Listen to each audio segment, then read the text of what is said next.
Walter Jones, Pro Football Hall of Famer, top 100. Tyler Lockett from the Seattle Seahawks. DK Metcalf from Nate Burleson. You're watching NorbCam. You're watching NorbCam. Hey, what's up, everybody? This is NorbCam coming at you on this very exciting Thursday. Why is it exciting? Well, let me tell you. It's because, of course, the NFL schedule for 2020 has been released, and I'm excited to talk all about who our opponents. We already know who the opponents are, but now we get to find out when we play them and which of the primetime games, all that good stuff. And I just want to first welcome to the show all of you guys who are blowing up the chat. Tyler Parcher, RK is Zaniak, B-Will45, Cards and Gaming. Oh, nice to see you again, Cards and Gaming. Pam Tweetsmith, TJ Pratt, Narwhal King, Beast Mode, YGC, Adrian, Jason, Diego, and all the rest of you guys jumping in here. I appreciate you joining the show. Hope you guys can hear me. If you were with me yesterday, I was having all kinds of crazy internet problems and really messed me up. So hopefully Comcast will behave this time. But without further ado, I do want to get to this because I have a couple of guests I want to bring onto the show in a few minutes after I go through the schedule because they happen to be fans of teams that we play this year. So it's going to be fun to reconnect with these guys who I'm going to bring on in just a few minutes. So without further ado, let's get in it. Let's get on. Let's get it on right here. Let's go. Let's see. What do we got here? I want to make sure you guys can hear everything. Yes, we can. Okay. There we go. Here is the schedule. I'm going to read it off right here in case you haven't already seen it. So, week 1, we are on the road playing the Atlanta Falcons. I was hoping to get my buddy David in Atlanta Sports Live in the ATL on the show. He couldn't make it, though, unfortunately. So, but we will be facing the Falcons. We're going to have to do a little talk about that in anticipation of that game. It is a 10 a.m. start to start the year. So I'm not crazy excited about that. An away game, 10 a.m. Rough way to get out of the gate, especially against a team that we have struggled with against playing down in Atlanta. So not liking that start, but it is what it is. Atlanta, week 1 in Atlanta at 10 a.m. Then we go to a second week, and right away we get into something very exciting. We will be facing the Patriots, the very different looking Patriots. As you know, no Tom Brady, no Gronk, is going to be very different from what we've seen before. However, that game will nonetheless be exciting as it will be our home opener against the Patriots on Sunday Night Football. So that's week 2. Then we stay at home for week 3, and we play and host the Dallas Cowboys for a 125 game. That will be a tough one for sure. I think the Cowboys had a pretty good draft this year, so challenging at times there in week 3. And really, the first 3 opponents, well, this isn't the Patriots of old, so I'm not to make any bold predictions yet, but it's not quite the same Patriots that we've seen before. However, Falcons, Patriots, Cowboys, no slouches there in the first 3 weeks of the schedule. And then we go on the road. First, I got to shout some people out here. For those of you, a couple of guys who were in the super chat. John Dunham, thank you for the super chat. He says, "Hey Norb, hope you're doing well. See you in Philly again. Keep up the great work. Fly Eagles, fly." We got an Eagles fan in the house. And then Madden Productions jumping in on the super chat. He wants me to predict the record. Now, as you guys probably know, one of my favorite things to do every year, right before the regular season starts, is I do my season prediction video, and I set my official prediction of what the season is going to look like. So I don't like to get too much into my early predictions till that video comes out, but I might put a few things out there just for fun, unofficially. I am taking calls, by the way. The number's on the screen here, 515-606-5121, and then enter the code 696-153 if you want to join in and be part of the conversation. So Madden Productions, thank you for the super chat. I will try to throw in my very rough prediction here.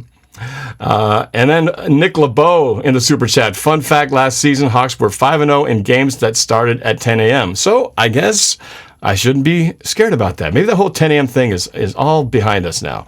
I'd like to hope so. Anyway, so going down to week 4, we will be another 10 a.m. game, speaking of, in Miami. The very recently retooled Miami Dolphins. Week 4 in Miami, 10 a.m. Then we're back home for week 5, for a primetime matchup again against the Minnesota Vikings. It seems like we always have primetime games against Minnesota. So the Vikings at home, 5:20 Sunday Night Football for Week 5. Then we get an early bye week, a Week 6 bye. It's not as bad as having like a Week 3 or 4, bye week. But bye week in Week 6, it's always nice to have on the later half because that's when all the injuries start to pile up. But it is what it is. We get an early bye in mid-October. Then we go back on the road in Week 7 to face the very lethal-looking Cardinals as they're rising up in the NFC West. A 105 game in Arizona, Week 7. And then we get into November for Week 8, the halfway point of the season, and it is a matchup with our division rival, the reigning NFC West champions, the San Francisco 49ers. We host them at 1:25 p.m., November 1st. Then we go on the road November 8th, Week 9, in Buffalo. Buffalo Bills, another 10 a.m. game. This is the third 10 a.m. game of the season so far. On the road against Buffalo, 10 o'clock. Then we're Week 10, back-to-back road games here against the LA Rams, 1:25 p.m. game in Los Angeles. And then we come back home, and then we had a couple of back-to-back primetime games here, folks. November 19th, Week 11, we host the Arizona Cardinals on Thursday Night Football. Of course, that's a 5:20 p.m. kickoff. And then in Week 12, we are on the road to face, as one of the super chats mentioned earlier, against the Eagles, November 30th in Philadelphia for Monday Night Football against the Eagles. Then on Week 13, we come back home and we host the New York Giants for a 1:05 p.m. game. And then, let's see what we got here. Then it's another home game, this time against one of my guests coming up to talk about that matchup. The Seahawks hosting the Jets at 1:05 p.m. on December 13th, Week 14. All right, almost the close of the schedule here. And we go on the road for another 10 a.m. start, December 20th, Week 15, against the Washington Redskins. Yes, 10 a.m. against the Redskins, December 20th. Week 16, we host the Rams at a 1:05 game. This is where we get the pile up the division rivals here. So Rams at home, Week 16 at 1:05. And then finally, we finished this time. Last year, we finished at home against these guys. I knew they would put this one on the last game of the schedule, and sure enough, they did it again.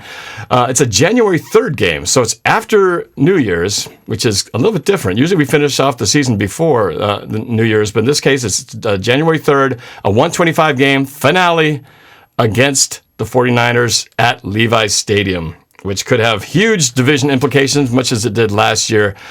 One can only hope that is the case, that we're playing for something important come Week 17. So there you go. That is our schedule in 2020. And Atlanta, home against the Patriots, home against the Cowboys, at Miami, home against the Vikings, then our bye, at Arizona, hosting the 49ers, at Buffalo, at LA, home against the Cardinals, at Philadelphia, home against the Giants, home against the Jets. I didn't realize, I didn't even catch that. 2 New York teams back to back. At the Redskins, back home against LA, and then finishing up at the San Francisco 49ers. I'm going to say right now, conservatively, I'm going to just throw this.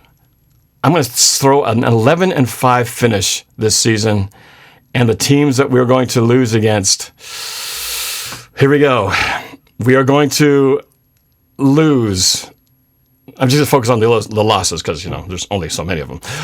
We will lose the season opener in Atlanta. We will defeat the Patriots. We will, hate to say it, we're going to lose against the Cowboys at home. But then we're going to win it at Miami. We're going to beat the Vikings at home. We will beat the Cardinals in Arizona. We will beat the 49ers at home. We will beat the Bills on the road. See how many. Okay. We will lose to the Rams in LA. That's 3 losses right there. We are going to. Where are we here? Okay. So I've already said 3. I'm going to make sure I'm keeping track here. a very scientific plan as I'm doing this thing. What did I say? Falcons a loss, Cowboys a loss. What did I say? Lost to the Rams. That's 3. We're going to.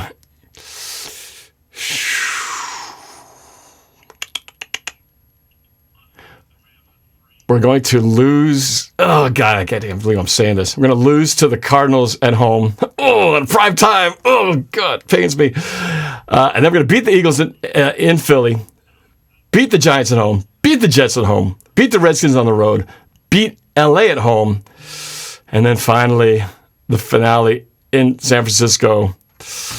Oh, God, I hate to say this.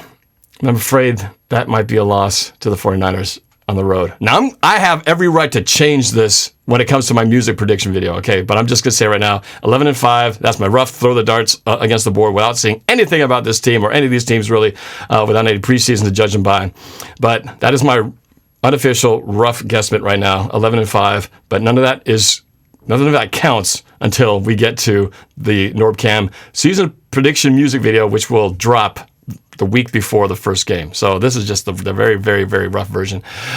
So that's it. So let's go back to my full screen here. So, all right, there we go. So feel free to put your own notes in here. I see some of you guys are already putting down 13-3. I see some going 16-0, 12-4. You know, tell me which games you think we're going to win or lose in the chat. I'd love to get your opinions. People are going to hate me for saying 11-5 and losing some of those games. But like I said, I have the right to change my mind on this. So we will find out soon enough in a few months, hopefully, if the season continues as we hope it will, barring any coronavirus delays or changes to what the schedule might be. And that is still up in the air and to be determined. So that's it. So I want to get into a little more details on the matchup with a couple of these teams, and that would bring me to my guess. I want to see. I see that I've got one of my guesses online, but the other one is not visible at the moment. I'm not sure if I lost his connection. I'm particularly talking about my Jets connection here. David, I'm not sure if you're still online or if we have a bad connection, but oh wait, I see something happening over here. Just, this is live TV for you. Getting it worked out here. But in the meantime, in the super chat, Anthony D says, Norb, can I be in your music prediction video again for my 22nd birthday? But this time, add my vocals in there, please. Well, that's a lot to take in there. I was glad I could put you in there last year. We'll see what we can do, my friend. It is quite the epically challenging production at that time of the year. Tough to get everything squeezed in, but we'll see what we can do, my friend. We'll see what we can do. Well, I'm still waiting for Gangrene, David, to come onto the set, but let's jump in here already because I got my Patriots connection already standing by. So let me go to my guest right here, and we'll wait for Gangrene to come on, but we can already start the conversation. So please, I'd like to welcome back from a long time it's been since we've chatted.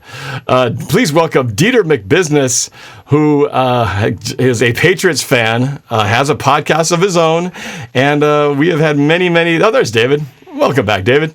And I got Gangrene David, New York Jets fan in the house who, man, it's been a few years since we started a long time ago, and now your channel's off and blossoming and doing its own thing. So, guys, welcome to the show. Gangrene David and Dieter McBusiness. Welcome to NorbCam. What's up? Thanks for having me. Thanks for having me, man. It's been a few years in the making. We were doing this like 4 years ago, and now 4 years later, we're right back at it. I know. Exciting. And it's always a little bit strange, and that's why I'm excited that I have you guys on here, because we don't play you guys very often. It's usually a for every 4 years kind of thing, unlike some teams where we seem to play, like the Vikings and the Panthers, we seem to play every single year somehow. But you guys, it's a very special, rare opportunity. So glad to have you guys back on.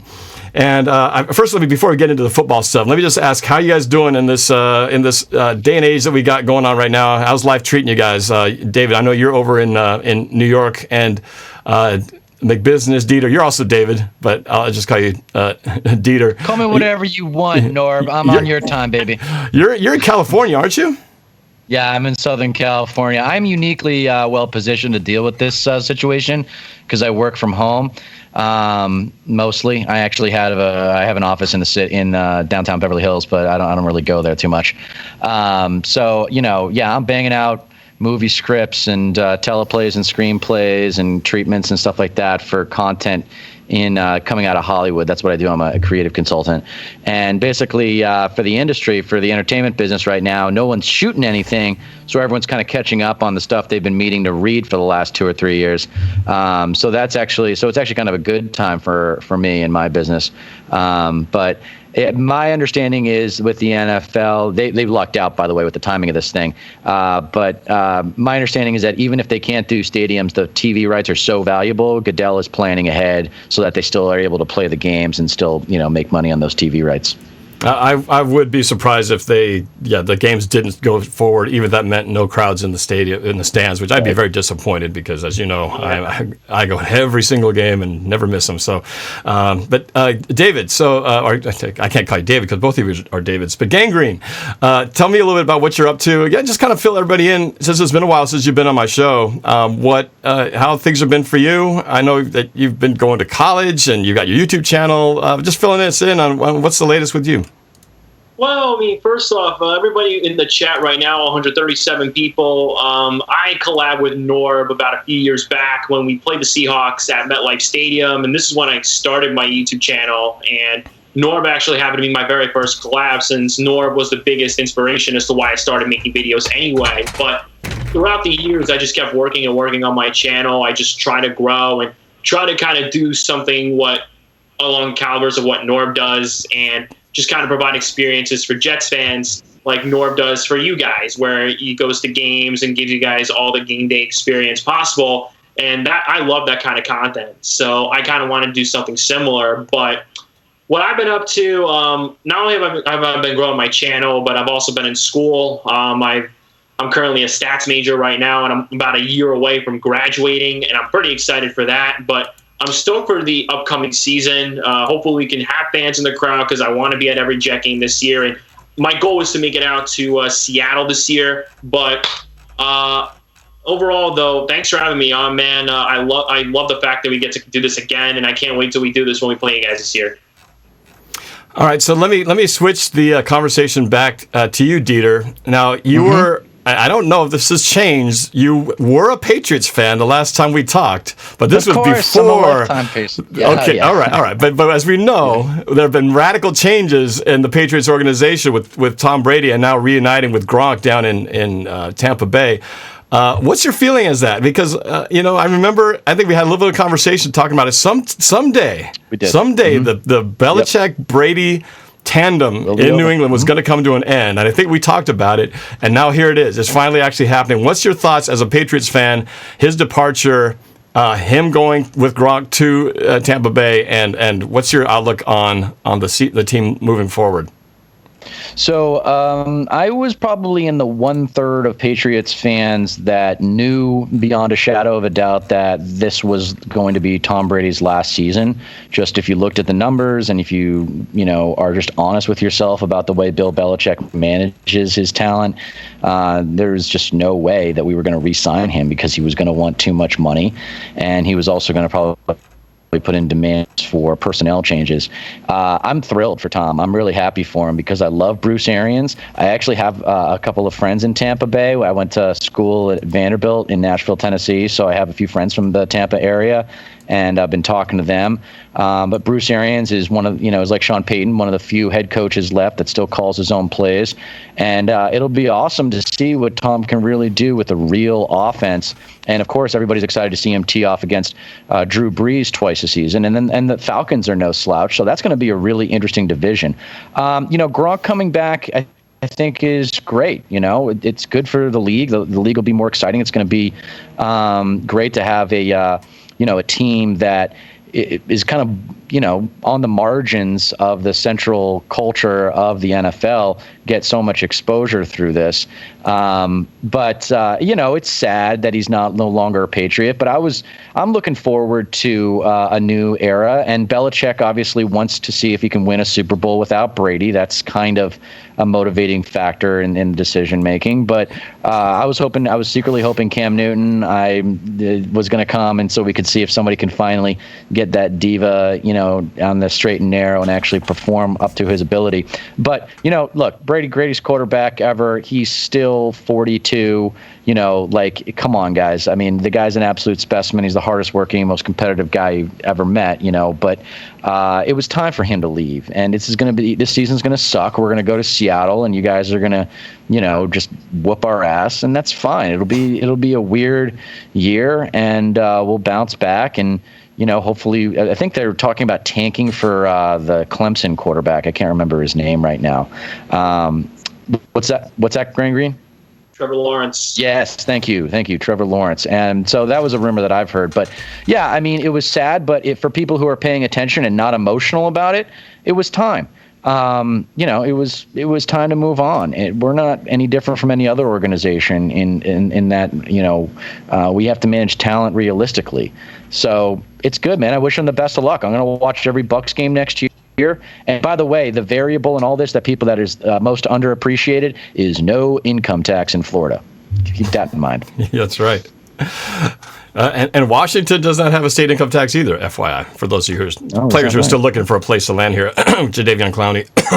Yeah. Okay, so let me go switch the conversation over to you, Gangrene David. So we haven't focused yet on the Jets. Now, we do face each other in, later in the season. We will face each other in Week 14, mid-December. And first tell me, David, how do you feel about your Jets this season? We all had the draft. We all had upgrades that we were hoping to get and maybe didn't get. What's your feeling on the team? And I'm sure you went and did a video on your schedule, but what do you think is going to be – what's your outlook on the season for your Jets? Well, the Jets are going to be heavily tested this year. The Jets went 7-9 last year, but I think they kind of got lucky with a lot of the teams they played last year. You remember the whole stipulation of where the Jets gave the general manager a draft and $100 million. They fired him after the draft, which was a ridiculous move, and they put the new general manager in a very, very bad predicament to where he's now trying to work with the previous general manager's contracts. I mean, we brought in Le'Veon Bell for $13 million a year. We brought in C.J. Mosley for $17 million a year, making him one of the highest-paid linebackers in the league. And we spent a lot of money on free agents to where we could have addressed other holes. In regards to the Jets itself, a lot of fans are not confident in Adam Gase. He's one of the worst head coaches in the league. The Jets had historically one of the worst offenses in the league last year. They were ranked dead last. They had one of the worst offensive lines in the league. They went through 9 offensive line changes, yet they somehow went 7-9, barring all their injuries and the questionable coaching. But I think they got bailed out by a relatively easier schedule. So going into this upcoming season, there was a lot of tests this year. This was Joe Douglas's first test as a general manager, hitting free agency and hitting the draft. Joe Douglas brought in guys on a lot of one-year deals because he wanted to put a premium on the draft this year. Joe Douglas, in my opinion, uses draft assets phenomenally. I love that he addressed the 2 biggest needs that we had, and we had more picks out of that. We actually traded with you guys in the second round. You guys traded up with us to the 48th overall pick, and we traded down with you guys, and we still landed Denzel Mims, which I love. And I think Joe Douglas did phenomenal using his draft assets. Now, going into this upcoming season, there's going to be a lot of tests. To be the best, you got to beat the best. And just like the Patriots, we have a lot of tough teams coming up this year. We got the 49ers, we got the Chiefs, we got your Seattle Seahawks, who I think we're probably not going to win anyway because CenturyLink Field is a very tough place to play. Yep. So this is going to be a huge, huge year in regards to answering a lot of questions this year. We have a young quarterback going into his 3rd year. We have Adam Gase going into his 2nd year, who's coming off a historically horrible performance, even though they went 7-9.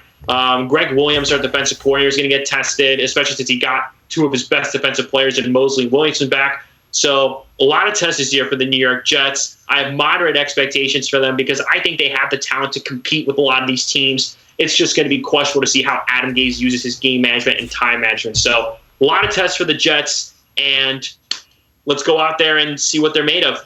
Hey, Norb, real quick question for Gangrene Dave. Does Woody Johnson actually care about winning? Well, actually, Chris Johnson. Woody Johnson stepped back for a bit.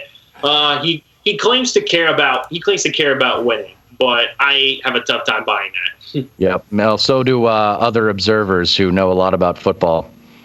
So let me ask you something. Here's a thing that kind of affects everybody. But if they do continue with games, but they do have some kind of modified crowd attendance, whether it be no crowd or 50% crowd, anything less than a full capacity, that's going to definitely affect what normally would be our home field advantage with the crowd noise and any crowd that has any team that's got a significant home advantage. So that might actually work in the negative for the teams that are like you said, the strong dome teams. Like I think about the Saints or the Chiefs, Seattle.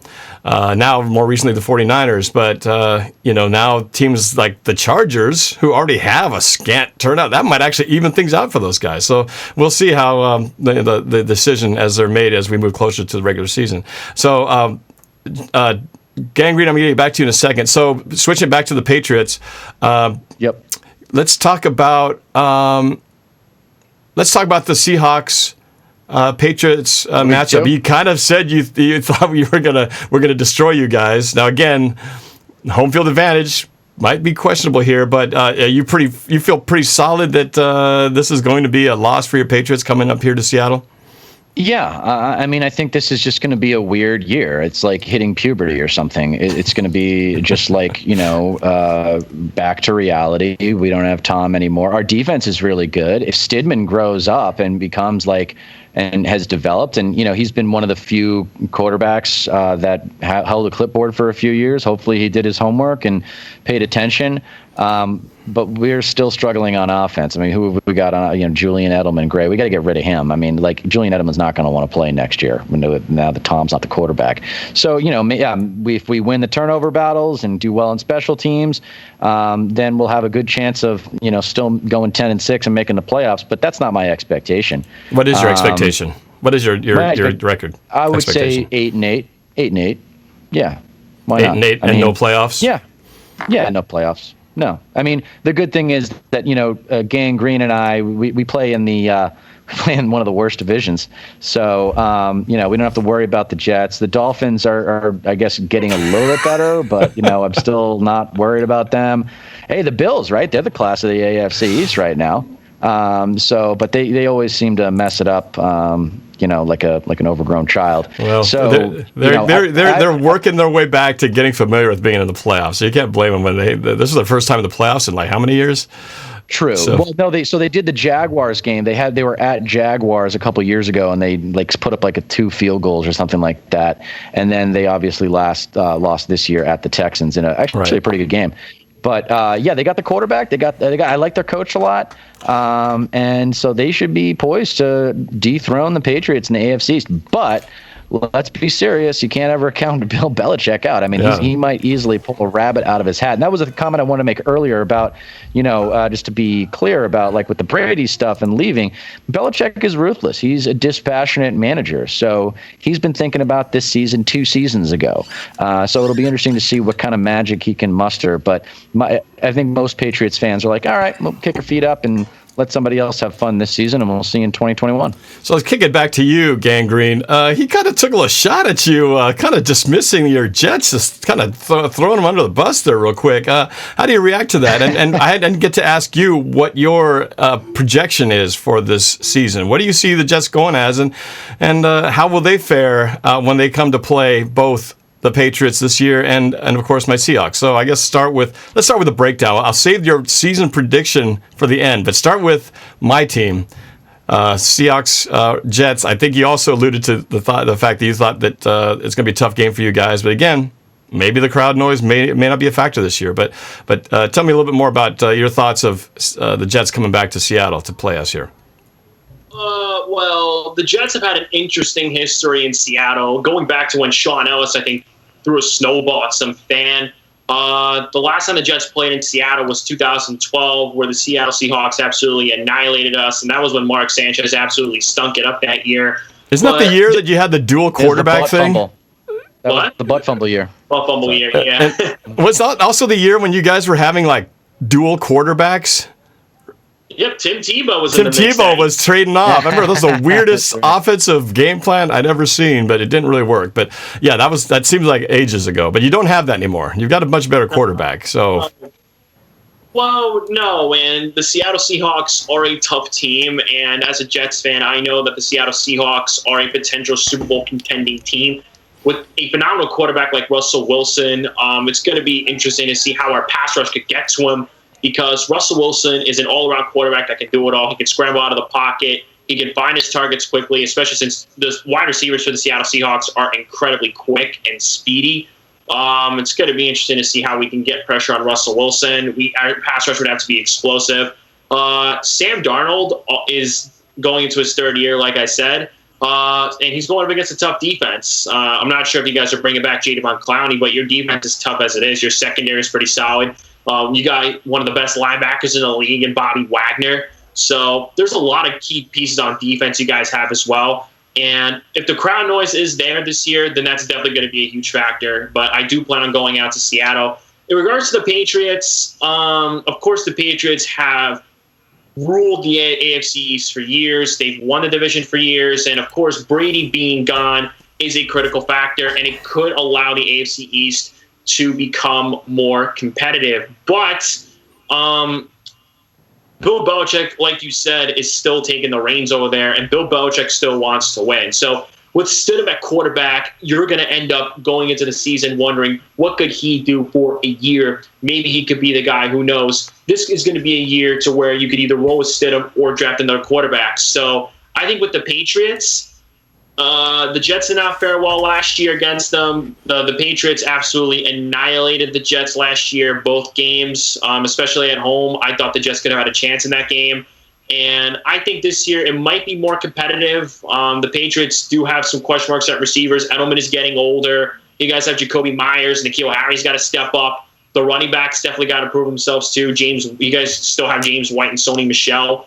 And your defense is still top-notch. I know you guys got Van Noy, but you still have one of the best corners in the league, Stephon Gilmore. Great secondary, yeah. Yeah, both the McCourty twins are still there too. So I think to beat the Patriots, I think the best chance you would have to beat them would be probably at home. Beating them in Gillette is incredibly difficult for the Jets, considering that they haven't scored a touchdown there in 5 years, which is man, that is a bad record. That is a bad hilarious. Streak. That's a bad streak. That's a great data point. Hey, but records are made to be broken, right? It's going to fall at some point. But I wouldn't say you don't have to worry about the Jets. You could ask Cowboys fans about that. You can ask Raiders fans about that. So I can understand that. But if we have any shot to beat the Patriots whatsoever, I think the best shot would be at home, considering that we have you guys on Monday Night Football. At Gillette, Week 17, I have a tough time believing that we're going to win over there, because the crowd noise is legit at Gillette, and they seem to play very well at home. So I could see us possibly maybe winning a close one at home. At Gillette, I have a tough time believing that we'd win there. All right, and I want to shout out quick to LOB Prod, who just subscribed. Thank you so much for doing that. So, Gangrene, give me a number. Put a number to the record here. In 2020, the New York Jets go. I'm gonna say 7-9, but in a much more competitive fashion. I think they have an 8 ceiling, but I think they have a relatively 4-12 floor. I have no confidence in Adam Gase whatsoever. He's one of the worst in the league. But it's up to him to step up as a game manager. It's kind of ridiculous. You have a complete lunatic psychopath as your head coach who can't scheme a zero blitz for crying out loud. I mean, you remember when we played you guys Monday night. You guys zero blitz the hell out of us, and we couldn't even scheme up against that. And so that was I'm seeing ghosts out there. That was that game, wasn't it? Yeah, the poor kid was quote unquote seeing ghosts, but. You guys aren't gonna. I mean, I'm sorry to tell you, but I mean, I think you already know this. It's just you seem like a really down to earth Jets fan. You're not going to be good until you get rid of Adam Gase. I mean, that guy is awful, and it's really unfortunate because I actually would like to see the Jets emerge from the Giants' shadow out of New York. But the dysfunction in that organization by picking a loser, a proven loser, to be your head coach. I mean, do people not want to work for that ownership group, or why is it so difficult for them to get a decent head coach? Let me tell you something. The reason why we hired this clown as a head coach is because he was the only head coach that was willing to kind of give up his own power to an extent. I think there's a power balance between there, because a lot of the coaches that we interviewed that year, guys like Mike McCarthy, Todd Monken, like they wanted their own control. They want to control the 53-man roster. They wanted their own control of personnel. Adam Gase was the only one that was willing to give that up. And Christopher Johnson, who is as money hungry as he can get, decided to hire the guy that can give him the best chance to keep his power. So that's why we hired this absolute fraud of a head coach. I have no confidence in this guy whatsoever. And you would have to go out and get the proper talent to kind of compensate for that terrible coaching. And I completely cannot stand that. You win with good coaches and you win with good draft picks in this league. Adam Gase isn't that. So I definitely agree with what you're saying. But it's up to the talent to produce too. And if the talent can produce and kind of compensate for that questionable coaching, then I could see us being more competitive. But a lot of Jets fans have a tough time believing in this fraud. I do so myself. He's a terrible head coach. Man, it must be tough being a Jets fan. I mean, it's like being a Browns fans, fan, man. Yeah, Patriots fans are having to get used to this sort of not expecting to be the champs every year now for the first time in how many years. But 20. Man, David, just the sound in your voice is like you sound like it's a guy beat down. And one of these days, I know you're gonna come out of this thing and rise to the top of the AFC East. I don't know how many years it's gonna take, but what do you guys predict then to be the pecking order at the end of 2020? What's the place the places for the division in the AFC East? I expect the Bills to win the division. I expect the Patriots to come in second because I'm actually thinking more about it. I think they might go 9-7 or maybe even 10-6 because our defense is really good. But I expect Bills, Pats. I actually think the Jets are going to be in the basement again. Oh, David. I just have no respect for the organization. I mean, it's such a dysfunctional organization. Yeah, Darnold's talented, but good talent in the wrong hands doesn't mean a damn thing in this league. At least you understand. What's that? At least you actually understand that. A lot of people would go out and call Sam Darnold a complete bust of a quarterback. He's got talent. Yeah. Like, you try running for your life behind one of the worst offensive lines in the league, getting beaten up to a pulp. He's just not nearly good looking enough to be a star quarterback in this league, man. He is one tough looking dude. Well, not everybody can be Jimmy G, you know. Not everyone can have the cover model looks as Jimmy Garoppolo has. I mean, the dude got mono. I mean, who knows? Like, there might have been some chicks out there that were attracted to him that gave him mono, so you can't say that he's not good looking. I don't know, man. I work in Hollywood. I know when someone's good looking or not. But anyway.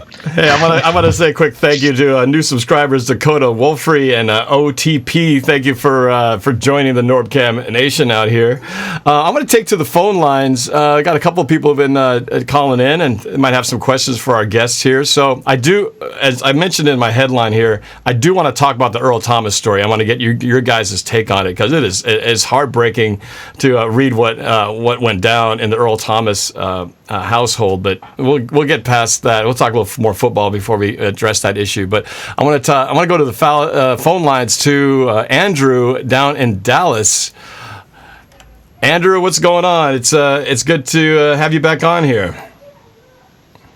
Hey, Norb. Hey, how's it going? Andrew, for those of you who watched my live draft reaction, I had a lot of people on the line as we were just sort of hanging out, chit-chatting the whole time as we were watching the draft picks come along. And Andrew, you had a lot of good stuff to have you on here. So it's nice to have you back on the show. What's on your mind today? Yeah, well, all this talk about the NFL, the draft just happened. We have the schedules officially released. All this chat, and we might not even have a season. And so it sort of brought to my mind, how would players' contracts go down if we ended up delaying or canceling the season? And sort of I went to some research according to ESPN and all these different sports websites and stuff. Apparently the players actually would not get paid their full salaries for the season if it was canceled or delayed, and they'd probably be paid their full game checks for any game that was played. So that's all go down. So there's no worry about if we just waste money on a season that we don't even play. But another season, my season prediction, if I can just say that, I think we're going to go 13-3 or 12-4. I think we win our first 5 games before our really early bye week. So So what do you think about a really early bye week this year? We have a extremely early bye week this year. Yeah, I'm never excited when the bye week comes too early, although sometimes it works out if you get somebody with, with a little nagging injury that you can actually use a week to heal from. But in general, of course, you want that later bye week to rest up when the injuries start to pile on. And boy, did we have a bunch of injuries last year.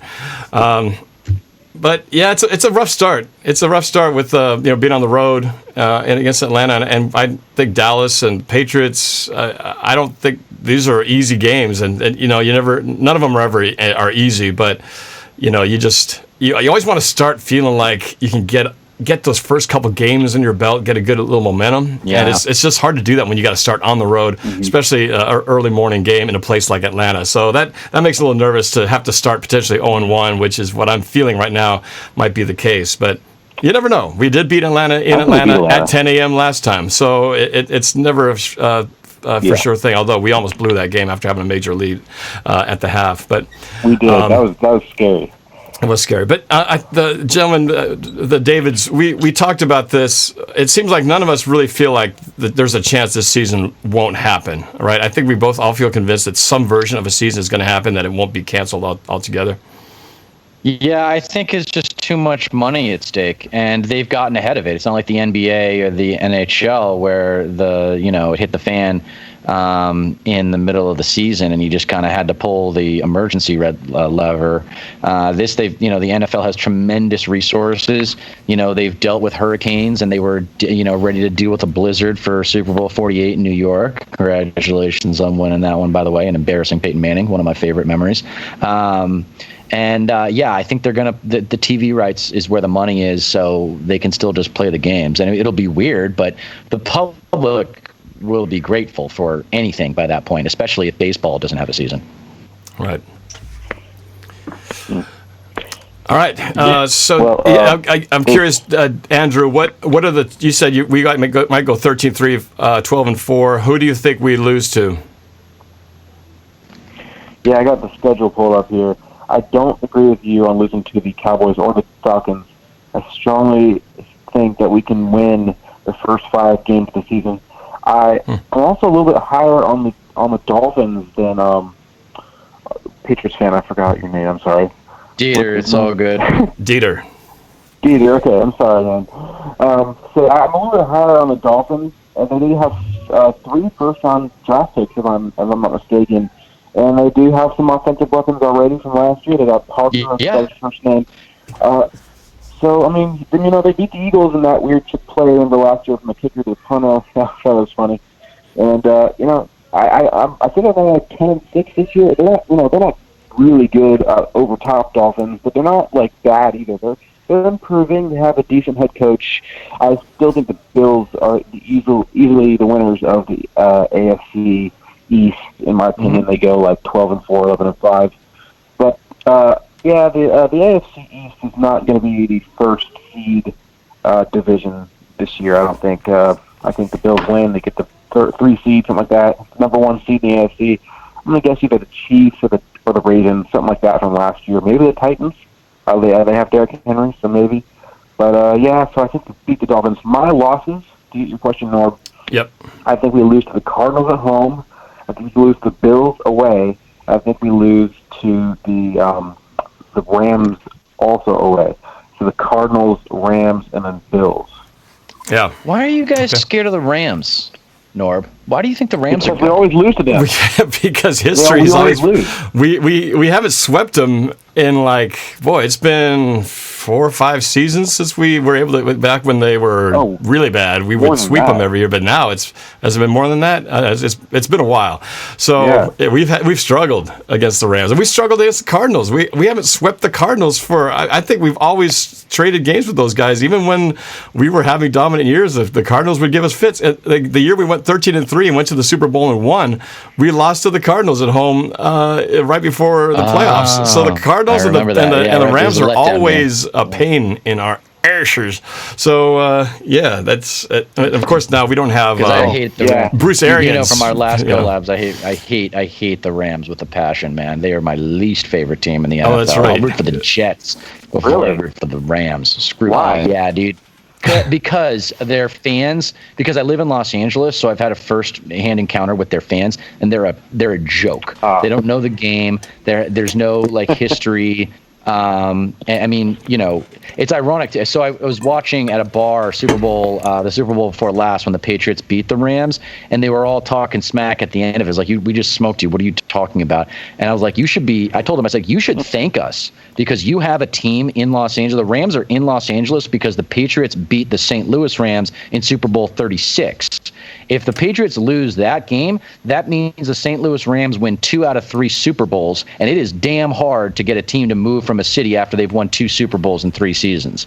And, who knows what happens with the greatest show on turf there. So, the Rams fans, they don't know their history. They don't know the game. It's classic. It's like, how does the general public feel about Lakers fans, right? Who do you think is more knowledgeable, Lakers fans or Celtics fans? Obviously, Celtics fans. Like, who do so it's just it's just the quintessential, like, lazy, the Hollywood, superficial culture.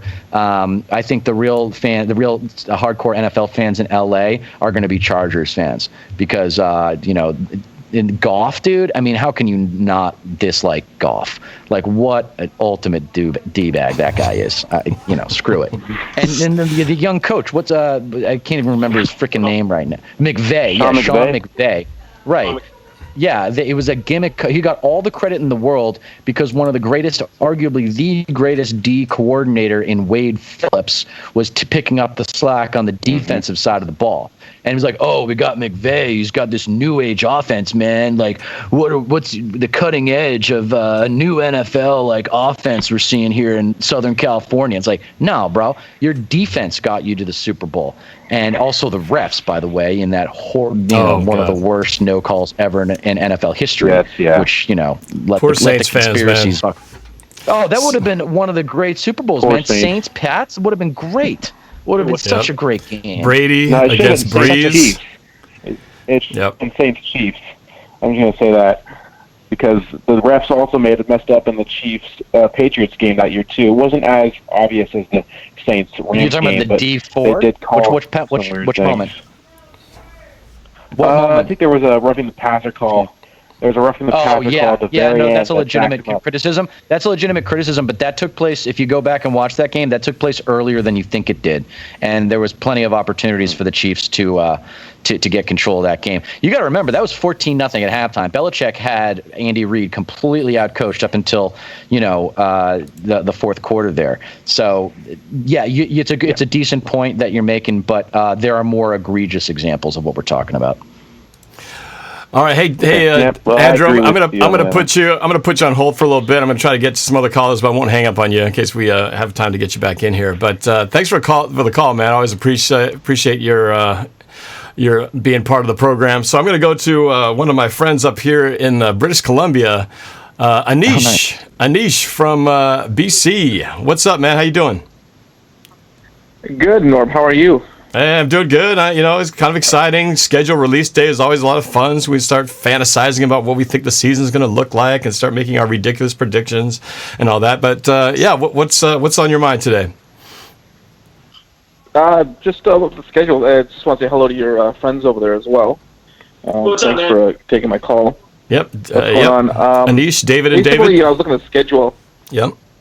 Yeah, I'm just looking at the schedule. I mean, the early bye week. I mean, it is what it is. I mean, it's I believe what is it after week 5, week 6? What's it? It's like I think I was looking at. It's like I think week 6 we have our bye. Is that correct? No, week 6. That's right, week 6. Yes, our bye is in week 6. Mm-hmm.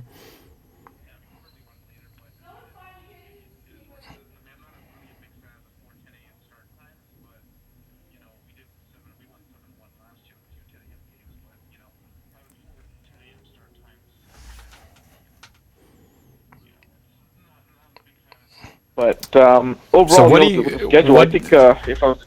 Yeah, what do you think? How do you think we're going to do?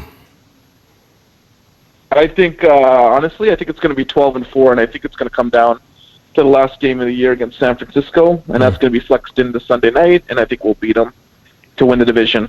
I think we'll go. I think that's a 12-4 schedule with the moves we made, and with the team that we have. There's no reason we can't go 12-4. All right, I like it. That's the way to do what we didn't do last year, which is beat the 49ers on the last game of the season to get the division. That would be pretty sweet if we could pull that off. We almost did. We missed it by that much last year.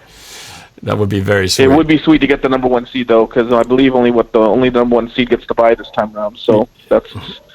Yeah, So it's going to be a lot sweet if we get different with the expanded somehow. playoffs this year. Yeah, not such an easy road, except for a couple of teams who get the buys this time. A lot more work. Yeah, I gotta say, Norb, you guys are you Seahawks fans, man. You guys are taking it really well. If I were you guys, I would be outraged because this is part of a continuing pattern all the way from Super Bowl 50 when they gave you back-to-back 10 a.m. East Coast games, one of which was the Panthers when you got off to a horrible start and you came back and made it a game in the second half. So this is a continuation of a pattern of the league stacking the deck against you, which, as a Pats fan, we can kind of relate to a little bit, maybe not in-game, but definitely with scheduling stuff. So, I think you guys have a lot to complain about, and I would like to see the NFLPA make West Coast teams playing in the 10 a.m. time slot a point of leverage for the next deal, for the next CBA, because it just doesn't seem fair to the players. I mean, isn't the health and welfare of the players like the number one priority since they are the product? I mean, I agree. Although their record last year, the 10 a.m. start thing doesn't actually back up the data like it used to. There used to be time. That's anecdotal, though.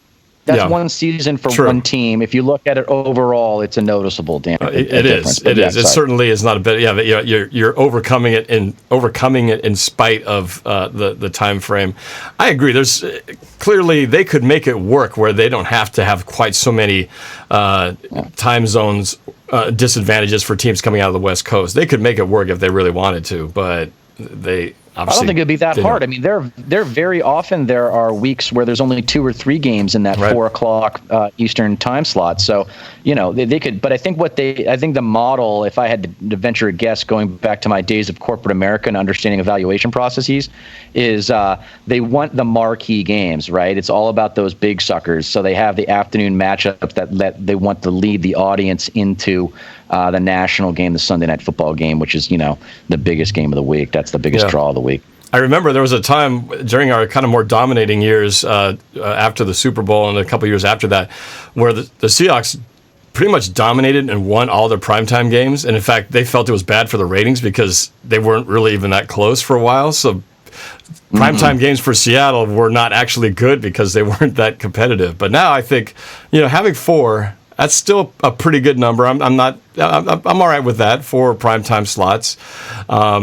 I'm not sure how many do the Patriots have this year, and how many do the Jets have? I don't know. The schedule came out literally right before we started recording, so I'll check here real quick. Jets have 2. Have you already? Yeah. We play you guys on Monday Night Football, and then we have Denver on Thursday night.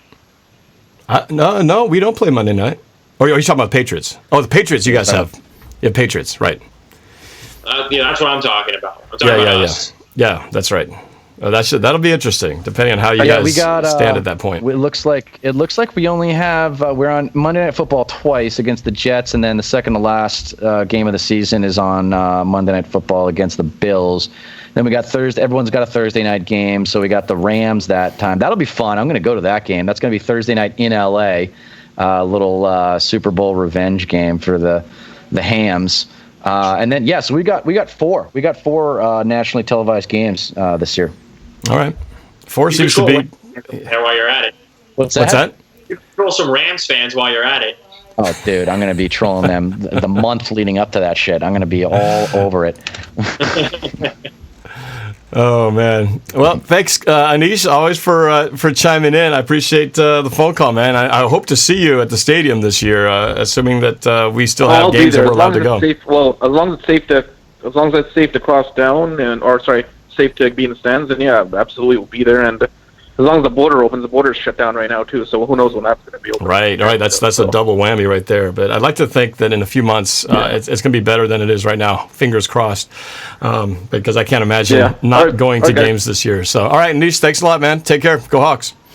That's it. Yeah, you do. Bye. Real quick, Norb, something that's cool about your neck of the woods here in this country that maybe the audience doesn't appreciate is that you can get by boat from Seattle to Vancouver in 2 hours. Yes, you can. That is so freaking cool. What a cool area. And salmon fishing, Seattle's a fantastic area, man. Yeah, if you're an outdoors person, if you like the water, you like the mountains, you can go from mountains to water in just minutes, really. But yes, you can take a ferry, take the Victoria Clipper up to Canada, and it's a hop, skip, and a jump. So that's why we have a lot of fans who come down, like Anish, coming down from BC, because it's just a few short hours away from the border. Yeah, my bucket list for sure. I definitely want to go to Seattle. I know a few people out there, so that's on my bucket list. It's a great area. I hope you come out. A lot nicer than the other northern corner of the country. Well, if you get out here, David Gangrene, I'm definitely going to have to meet up with you and show you around a little bit if you do end up making the trip out here, because that would be a lot of fun. All right. Well, you let me know, and we'll make it happen. All right. So I want to bounce away from the football side of things. I do want to talk a little bit about this Earl Thomas story. I said that I would, as much as it's never fun to see something like this happen, but it did. So I'm going to read the TMZ story. Bear with me as I read the details, because some of you, I think, maybe know some of the details, but the more you read it, it's really it's a really sad story. It did happen some time ago. It's just now, had just broken out of the internet. I think late last night. But let me bear with me as I pull this story up here. So here's the story on TMZ. So that's the headline is NFL star held at gunpoint by wife in blow up over alleged cheating. So it's got a picture of Earl Thomas in his Ravens jersey with his wife. So it reads, NFL star Earl Thomas is lucky to be alive after cops say his wife held a loaded gun less than a foot from his head after she allegedly caught him cheating with another woman. It's all spelled out in court documents obtained by TMZ Sports, detailing a violent April 13th altercation involving the Baltimore Ravens player Nina Thomas and several other people. The Austin Police Department responded to a home in the Austin, Texas area at 3:41 a.m. after getting a call about a disturbance. When the cops arrived, they say, "We observed that a black female wearing an orange sweater with a knife in her hand, later identified as Nina Thomas, was chasing a shirtless black male, later identified as Earl Thomas, with a pistol in his hand around a vehicle. Cops drew their weapons and ordered both Nina and Earl to the ground, and they complied without incident. That's when the investigation began, and things got wild." Here's Nina's story according to court documents. Nina claims that Earl left their home early in the day after an argument over the NFL players drinking. She claims that Earl Thomas's brother, Seth Thomas, picked him up. But a short time later, she decided to check on his whereabouts by logging onto his Snapchat account, and that's when she says she found video of Earl Thomas with another woman. Nina says she used Earl's Snapchat account to track his location to a nearby Airbnb rental home. Now, that's some high-tech stuff that she was able to use a Snapchat account to figure out where he was. May want to think about not using Snapchat if you want to keep some secret things going on here, because obviously that's not helping out your situation, Earl. But she says she called up two other women to help her confront Earl at the pad. Nina also claims she grabbed Earl's pistol, a 9mm Beretta, which you can see the picture here, in the process with the intention to scare him. When the other women arrived at the house, they discovered Earl and Seth naked in bed with other women. That's when Nina admits she pulled out the gun and put it to Earl's head, stating that she took out the magazine, thinking that the gun would not fire, but cops say Nina was unaware that the gun had a round in the chamber. Cops say one of the women in the house shot cell phone video of the incident, which they say shows Nina pointing the gun at Earl's head from less than a foot away, and it can clearly be seen that Nina's finger was on the trigger and the safety is disengaged. Fortunately for Earl, cops say the Ravens' defensive back was able to wrestle the gun away from her. Cops say the cell phone video also shows Nina striking Earl in the nose before it ends. Cops also spoke with Earl, who essentially corroborated the story, adding that Nina repeatedly hit him while he attempted to take the firearm away. In an interview with Earl's alleged mistress at the scene, she claimed Nina also threatened her and the other woman in the house, pointing the gun at them and yelling, "I got something for all you hoes." The woman claims one of Nina's other friends was carrying a knife and swinging it aggressively during the altercation as well. I don't need to read anymore. I think you guys get the picture. But I don't know if you guys heard those details, but what do you guys think of this. It comes out of nowhere because, I've met Earl Thomas's wife in the suite area in that game when we lost to Baltimore last year. And she's been around the community, really nice woman. And of course, all these things on the surface always seem great. And then something like this happens and you realize, every person, every family, everybody has their thing. Demons. Their demons, their issues. No matter how successful, no matter wealthy, famous, or whatever you are, there's still, everyone's got their battles. But guys, what were your thoughts when you heard about this story? I mean, in my experience, actually, the more successful you are, the less material wants drive your behavior and drive your lifestyle, meaning you never have to worry about food being on the table. A lot of times you get caught up in things that aren't important. But obviously, this was a huge thing. I mean, look, the two kind of cultural observations that I will make here with reservation is that guns and professional athletes, like there's a connection there that I don't understand, but it's naive to think that it's not there. Guns. I've got problems with guns in homes, and this is just another reason why. It's more often than not, the statistics prove it. It leads to an injury of someone in the actual home that it belongs to, not an intruder. So I've got the gun comment. The other comment about infidelity with high-profile professional athletes, my understanding, based on just some hearsay and talking to folks who are much more connected to that world and can have empathy for high-profile athletes, they all cheat on their wives. And it's kind of an understood thing that they're going to cheat doesn't mean they don't love you. It's just part of the deal, right? Like you're getting I'm bringing home millions of dollars and taking care of your lifestyle and you never have to worry about food being on the table. And when I'm on the road, I'm going to do what I want. Now, if my guess with this is she just had enough for one reason or another. Maybe she said, if you do it again, I'll lash out, or, there was some kind of agreement that he wouldn't do it again. But I can't imagine this is, a one-time thing. This is the culmination of years of resentment, when you're married, like you just said. I mean, she clearly was happy when you saw her.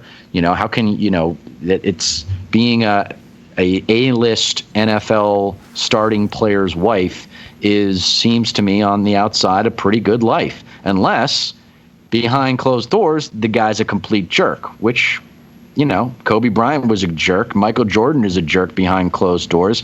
These guys are notoriously selfish people. So I don't know, I don't know Earl Thomas's story, but man, it's sad when this stuff happens, but it's not surprising to me. This never surprises me, but it is tragic. David Gangrene, what's your thoughts on this story? Yeah, just to touch on a couple of things that he said. You've seen this with a lot of You've seen this kind of stuff with a lot of players throughout the NFL, to where they got themselves in these kinds of legal predicament troubles, and it got them into some sort of legal trouble. You look at Ray Rice; he got legal trouble for domestic abuse. Aaron Hernandez is now serving lifetime in jail. No, he's dead. He committed suicide.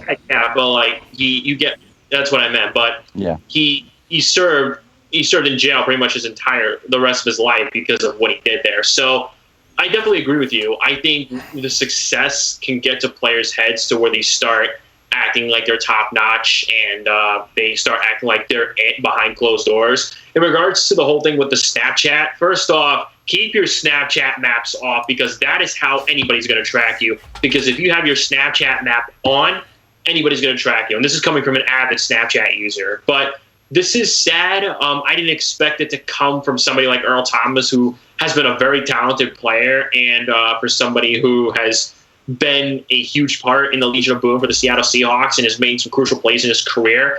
But it's sad, man. But you are right, though. It's not surprising, because we've seen this from a lot of players throughout the league.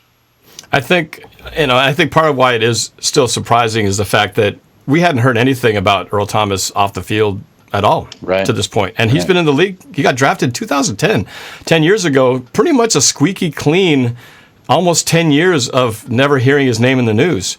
So that's why I think it comes out of, as a shock because you just weren't accustomed to hearing things coming out from anything he did. Anything he did was always on the field. So that's I guess the shocking and disappointing part of it. But I think it also makes you appreciate for those players who have managed to stay on, out of trouble and stay in despite being famous and rich and in the limelight, being able to keep things clean and stay, on the right side of the fence. You got to give them credit because obviously I'm sure the temptation is always there every day. I think absolutely, Norb. And I think the key to that being the case for an athlete is to have a good manager and listen to that manager. You need someone in your life when you're that celebrated. I mean, it's one thing to be a superstar athlete, but to be a superstar athlete in the NFL, the world, the nation's most popular sport, the world's most unique sport in that no other nation really produces, football the way we do. So, you need someone in your life that can tell you no, and you have to listen to them. And I think that when you're these guys are 22, 23 coming out of college and they get handed, $15 million or whatever. And then if you get after 4 years, like you get Russell Wilson or whatever, $100 million quarterback type of situation. Earl Thomas was a very highly paid player. And he was, correct me if I'm wrong, Nor, but he was kind of the emotional leader of that defense, right? Sherman got all the press, but I remember Earl Thomas getting up in Sherman's face one game, and it became apparent to me that Earl was the actual leader on the field. Yeah, I think a lot of people, it would be debated who was the most valuable member of the LOB. I personally always loved Cam Chancellor just for his intensity and his demeanor and his the reputation for knocking guys off, knocking their block off. So I always loved that aspect of him. Sherman was the loud one. He was the boisterous one, obviously the vocal leader. But Earl Thomas was the quiet leader who I think did more of his leadership, on the field. So yeah, a lot of people consider him being the most, if you had to redo everything and could only keep one, a lot of people do argue that Earl Thomas was the most valuable member of that group. But you mentioned about Aaron Hernandez, and I watched the documentary on Netflix about him, which is I knew some of the story, but I didn't know all the details as I'd learned in that documentary on Netflix. But you would have thought you mentioned about having a support system in place or people around you who would keep you on the straight and narrow, and you would think in a Belichick Patriots organization that would be one of the last places something would go south, and yet it was with the Patriots that all this stuff, went down, despite being with one of the most strictest coaches, in the NFL, and in a place that you don't normally think of as New England being, as opposed to LA, where you could sort of see how, or like Las Vegas, where it's sort of sin is all around you. But of course, where a lot of things went wrong with Hernandez were, his troubles, went down to Florida and other places that he bad people that he hung out with. But yeah, it's always tragic. He was a loner. My understanding, he was a loner on the team. No one was really tight with him. And I know that Belichick subscribes to the Jimmy Johnson approach to the emotional management of the players, which is how I treat you is indicative of how you play. So if you're a really good player, then you're going to be treated well. Like it's not equal treatment across the board for all the players, right? Even though he will, Brady or Belichick was famous for coming down on Brady in front of the whole team because he wanted to show everybody that no one was above his judgment. But it's your understanding of the perception is right on, and it's a misperception because the more valuable players get more freedom, and when they screw up, they get more of a leash. So it's sad, man. It's you got to remember that he came from a troubled background. Like a lot of these guys, they never went to therapy. They never dealt with their internal demons. And then when you get all that wealth and fame, and you're constantly the center of attention, the entitlement kicks in. You think you can say and do whatever the hell you want. And obviously in our society, if you hurt somebody else, the law is there supposed to be, to protect people.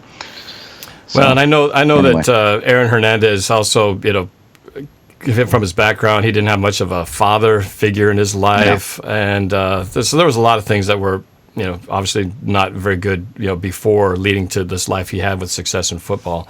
But I think also on the flip side of this, and Earl Thomas said this in a I think it was an Instagram post, kind of just saying he's sad that this got out. Obviously, we're dealing with things, and he hopes people could respect their privacy. But I think one thing we all have to kind of reserve is it's easy to judge, and look and go, oh man, this guy, and it's easy for us in our positions to look at someone in his position and just easily kind of put negative judgment on them. But flip the script and put yourself in their position.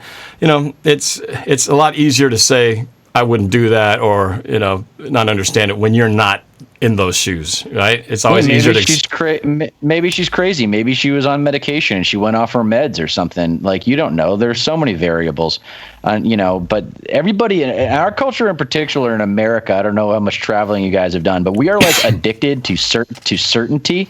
And we want definitive answers, and emblematic of that is our obsession with who's the greatest quarterback ever, who's the greatest team ever. Like, we're all these superlative type of thinking. It encourages oversimplification. So I think that's a great point, Norb, is you got to remember that judgment is not ours to behold. That belongs to a court of law and whatever higher power you believe in. So all we can do is kind of hope that things resolve for the best. And in these situations, I always just think of the kids, Rand. Hopefully the kids are protected in this situation because they're the most important part of any marriage. Yep, for sure. Hey, I'm going to go one more phone call here. I think this is an Eagles fan who's from my area, actually. Is this Joey from Everett? Yup, it's Joey. Hey, Joey. Welcome back to the show. We do play the Eagles. Let's see, what is that game? Monday night, week 12. Monday Night Football in week 12, yeah. So tell me about what's your thoughts on that matchup? How's this going to go down on primetime? I think it's going to be a tough matchup. I don't think we're going to come out on top on that game, honestly. Seahawks are arguably the better team, honestly, in my own opinion. I don't see us coming out on top of that game. I see us finishing as of now. I think when we were talking draft, I think I said 8-8. I think I'm going to stick with 8-8, 9-7 area. Okay. Now I see us splitting the first month of the season. I see us winning against the Redskins because the Redskins are garbage. They're in the middle of a rebuild. Mm-hmm. Yeah. Rams. That's going to be an ugly game. Rams defense is still one of the best defenses in the league with Aaron Donald and their front line and their linebackers. Does Philly, I see us winning that because does Philly play either the Jets or the Patriots this year? No, not the Patriots. They we played not. them last year. Okay. We play subdivisions. We play the AFC North, it looks like, and the NFC West. All right. Okay. So you get to deal with the Browns and the Steelers and the Bengals. Ravens. Yeah. We play the Steelers week 5. We play the Ravens week 6. We play the Browns week 11, and we play the Bengals week 3.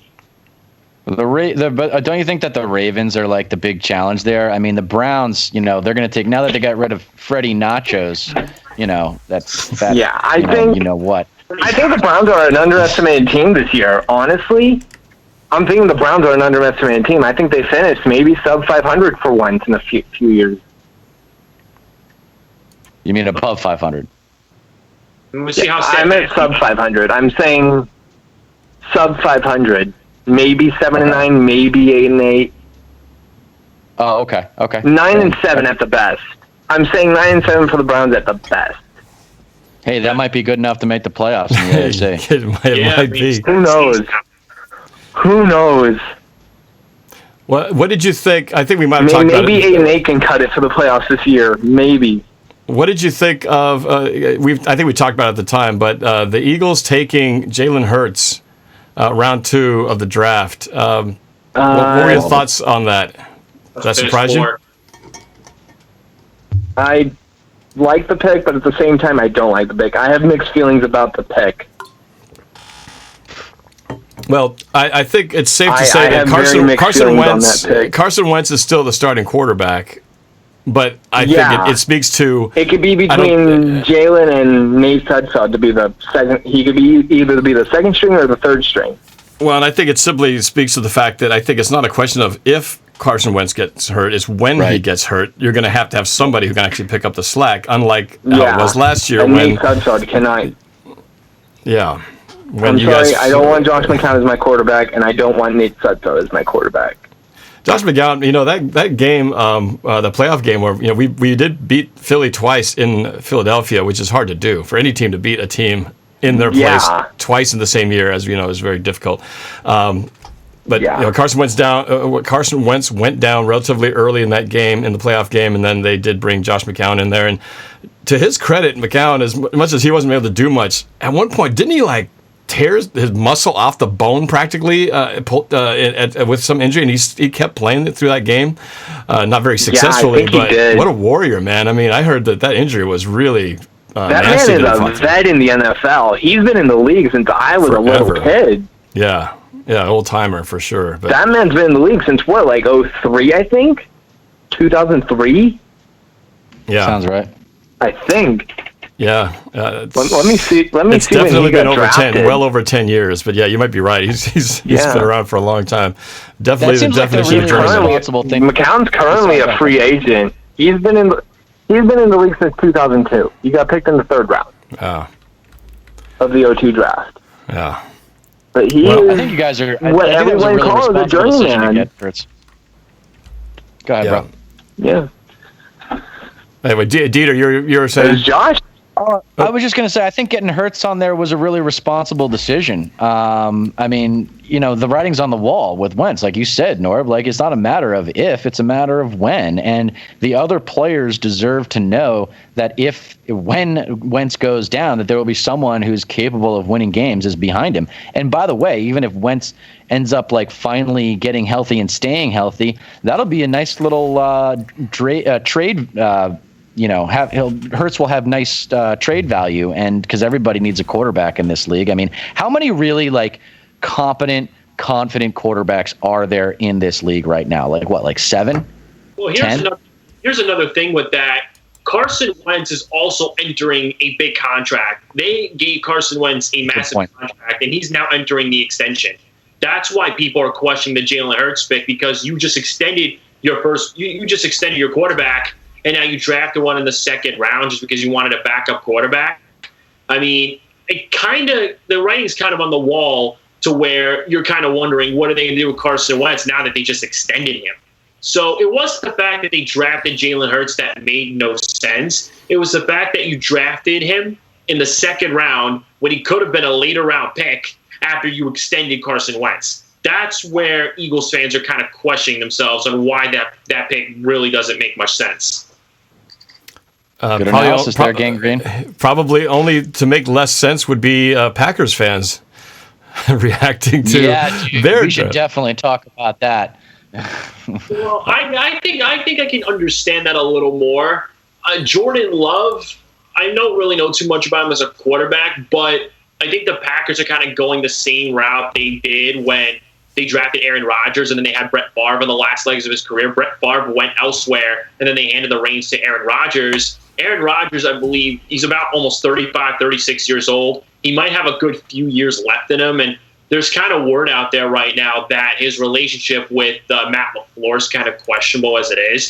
So you could kind of see a scenario where you could have something similar to what you had when Rodgers got drafted, and you can have Jordan Love learn from one of the best quarterbacks in our generation today, Aaron Rodgers. So I could kind of understand that a little more. But I actually would have thought they would have taken Mims or something with that pick. They need a receiver. I'm sure Aaron Rodgers was hoping they were going to pick a receiver at that spot. I'd love to have seen his face when the news went down. He was probably biting into some Doritos and Green Bay gets away with a lot because of their wholesome brand. They're kind of seen as America's team, kind of, the one that people would kind of like to be America's team with instead of the Cowboys. But the truth is that it's not a great organization. It's not as dysfunctional as some others, Jets, but it is still they still what they had no points in the first halves of their last 3 games of the season or something like that. I mean, they were abysmal. Like, they were not a well-rounded team. And this coach is really young. Like LaFleur, he's just a little bit older than McVay so they went through that whole fad of like getting the super young coach. And so, I mean, if this coach LaFleur, if they really believe in him, then trade Rodgers and start over, blow it up, and play for 2021. I mean, if that's what you're going to do, then do it and do it right, and don't half-ass it with Jordan Love. I mean, you said it, Gang Green. You just said you don't know much about Jordan Love. So what's he doing backing up one of the greatest quarterbacks ever? Like, we need some talent here. He's learning from him. That's what they're doing. They're going to go the project route. He's going to sit on the bench for about a couple of years or so, and then when Aaron Rodgers is probably on the last perks of his contract, he might get one more, whether it's like maybe a couple more years or with another team. Then you have somebody come in who learned from one of the greatest quarterbacks in our generation. I wouldn't have preferred it to be Jordan Love, right? But granted, that's the route the Packers went. They want to get a quarterback of the future, and they chose Jordan Love, who a lot of people apparently compare to Patrick Mahomes, apparently. So that's the route they went.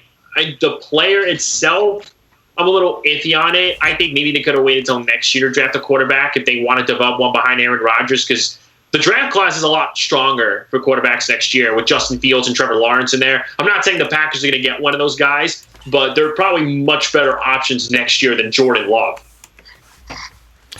Hey, so I feel bad for Burrow going to Cincy, by the way. Oh my God, I feel horrible about that super talented guy going to the Bengals. Oh God, that's so sad. Well, I mean, they got T. Higgins. They franchise tagged AJ Green. They have some solid receivers. It's just whether their offensive line can actually protect them and if that's can hold up. Yeah. That's what I have with the Bengals. He might have that feeling being thrown to the wolves when he starts playing actual games. Dude, offensive line, man, you can't get down the field without a good, solid offensive line. If you look at the Patriots, like early round draft picks, when they realized that Brady was something special, it was all O-line. It was just protect. And if you can, because we've talked about it before, Norb. I mean, one of the criticisms about watching Patriots games is when we have the ball, it's kind of boring because we just get to third and manageable, and then we pick it up, and then we crush the clock, and that's we wear the opponent down that way. And I'm surprised to see that other teams have not learned from that. Well, you got to have the right combination of players, and not everybody can just imitate it straight up. You need to have the right combination of receivers, the right quarterback, the right system, and all that kind of stuff. Like Russell Wilson, even if we try to adopt a system like yours where there's a lot of, I think part of the reason why we don't throw a lot of those quick, those crossing route things is I think Russell Wilson does have a hard time seeing across the middle. I don't think he feels confident throwing the ball, in those areas with all these guys sort of blocking his view. I really do think that factors into it. So I do think that's why he doesn't pull the trigger sometimes. But I wanted to ask you, just David, I remember before you guys drafted Sam Darnold, you really wanted Baker Mayfield. And now that you've seen him in the league for a couple of years now, do you feel like he's what you expected him to be, or has he been a disappointment? Or what's your thought on Baker Mayfield, since you wanted him so bad leading up to that draft when you didn't get him? Well, the reason why I wanted Baker Mayfield is I thought Sam Darnold was going number one. The Browns made a huge twist taking Baker at 1, and I was like, you know what, just draft Sam Darnold. I cannot believe that he's falling to the Jets. So the Browns ended up making that pick. In regards to Baker, the Browns did what they could. They surrounded him with some sort of talent. They brought in Kareem Hunt. They brought in Odell Beckham. They traded for Austin Hooper when you also have David Njoku on the roster. And they got 2 quality offensive linemen in Jack Conklin, and they drafted Jedrick Wills. So the Browns are doing what they can to build their talent around Baker Mayfield. But the question is, what kind of continuity? Oh, wow. I don't know what just happened. Sorry. My bad. You're good. But what kind of continuity is Baker Mayfield going to work with? Jedrick Wills could be a prime example. David Njoku might be an example. If you're trading away draft capital and you're signing all these big name guys like Odell Beckham and Austin Hooper, more Odell Beckham, that's not good continuity. Good organizations and good football teams win through good coaching and continuity through their talent. And that's something that teams like the Seattle Seahawks have developed. and that's something like that's something that the New England Patriots were able to develop. They developed through good continuity on the roster and personnel, and they've had good coaches. Something that I want the Jets to accomplish too. But in regards to Baker, I can understand the approach that they're doing. I mean, Baker's now on his third head coach, which is a terrible way for developing a quarterback. And they still have a lot of big name guys on the roster when you got to focus on really drafting well overall. So we'll see how Stefanski does now. This is probably their third head coach. We're going to see what he's going to be capable of this year. The talent could definitely be there. It depends now on the personnel coaching moves. Yeah. That's a good breakdown, good assessment, because it doesn't come down to a player. This guy knows his stuff, Norb. Yeah, I know. That's why he's successful at his channel and has grown it as he has over the last few years. All right, well, I think I'm about time to wrap up the show here. So I guess at this point, I just wanted to give you guys one last chance for those who've stuck around to watch this to the end. Fill in the guys where they can find you, and real quick just about your channels. I do have your social media IDs there, and they can find your channels on the description of this video. But real quick, just kind of just to sum up what you guys do, and so they can look up a little bit about you in case they want to find out more from your channels. Dieter, you go first, and then David, and Gangrene. Sure. So I am overhauling my old podcast, Your Daily Dose of Dieter McBusiness.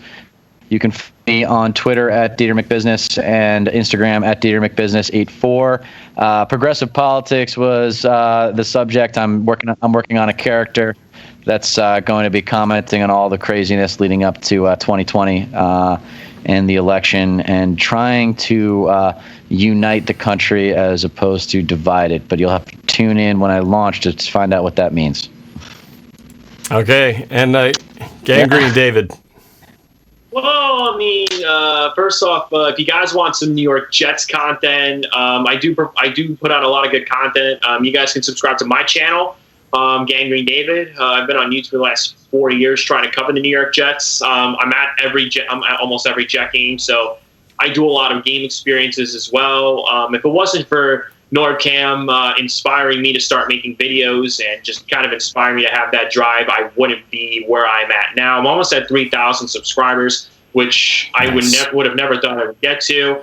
But I love doing what I'm doing. I have more videos coming up. I've had analysts on in the past. I'm trying to get players on, but that's pretty much it. So you can follow me on Twitter at GangreneDavid1. Definitely subscribe to my channel, Gangrene David, for New York Jets content, New York Jets news, New York Jets game experiences. I do it all. So subscribe to my channel. But Norb, thank you so much for having me on once again. It's definitely an honor collaborating with you as always, and I can't wait to get together for Jets Seahawks this year. And of course, the video would be complete if Crisosimo didn't make an appearance to talk about how great the 49ers are going to be this year. They're going to kick everybody's butt, including the Seahawks, including the Jets. And Gangrene, since you're on this video, you're going to have to do some Squidward for me. Bring back Squidward right now. Go. Well, Crisosimo, I'm just a lonely New York Jets fan. We play you guys week 2, and even though I'm not confident in Adam Gase, I know that Sam Darnold is a much better quarterback than Jimmy Garoppolo. And good luck coming to the West Coast playing at 1 o'clock p.m. Eastern, dealing with time difference, because the New York Jets are going to give Jimmy G everything that we got. Oh, yeah? Well, Jimmy G is much better looking than your quarterback. In fact, he's better looking than the entire NFL. So there. Take that. All right. Okay. We had to end it. We had to put a little bit of that in there just for good measure. But all right, guys. Thank you so much for joining me. In Hollywood with those skills, man. Well, we have to have a little conversation about that later. All right. Well, you, man. I'll get you guys in movies. Sorry, Norb. Wrap it up, baby. All right, man. Hey, yeah, we definitely need to talk. Hey, so Dieter, thank you so much for being part of this. Gangrene, good luck to both of you guys. I'm sure we'll talk again before the season gets rolling. But stay safe. We will be talking to you guys soon. So thanks again for joining the show.